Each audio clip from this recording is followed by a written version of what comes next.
அதாவது உங்க கையிலயோ காலிலேயோ விலங்கு இருந்தா அவுத்து விட்டுறலாம். மூளையில் போட்ட விலங்கு வந்து அவங்க தான் சிந்திச்சு அவுக்கணும். ஓ மக்களுக்கு உடம்பு சரியில்லைன்னா மந்திரவாதிட்ட போவாங்க, மந்திரவாதிக்கு உடம்பு சரியில்லைன்னா மருத்துவர்கிட்ட போறாரு.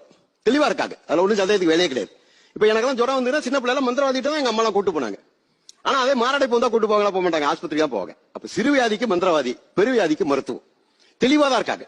இந்த சிந்தனை மக்களுக்கு வரணும். இப்ப இருந்ததுன்னு சொன்னா நாட்டுல இன்னைக்கு எவ்வளவு பிரச்சனைகள் இருக்கு. நம்ம சரித்திரம் படிச்சிருக்கோம், வரலாறுல படிச்சிருக்கோம். மனிதன் பழைய கற்கால மனிதன், புதிய கற்கால மனிதன், அப்படியே கல் எடுத்து விலங்கு அடிச்சான். அப்புறம் கல்லை வந்து கூர்மைப்படுத்தி அடிச்சான். அப்பெல்லாம் எந்த மந்திரவாதியும் கிடையாது, எந்த சொத்தும் கிடையாது. இந்த மனிதனுக்கு சொத்து வந்து பணம் வந்தது பாருங்க. பண்டமாற்று இருக்கிற வரைக்கும் கூட பிரச்சனை இல்லை. என்கிட்ட கோழி இருக்கும், கோழியை கொடுத்து நான் 3 கிலோ நெல்லை வாங்கிக்குவேன். அப்ப கூட நமக்கு இந்த ஆசையோ எதுவும் இல்லை.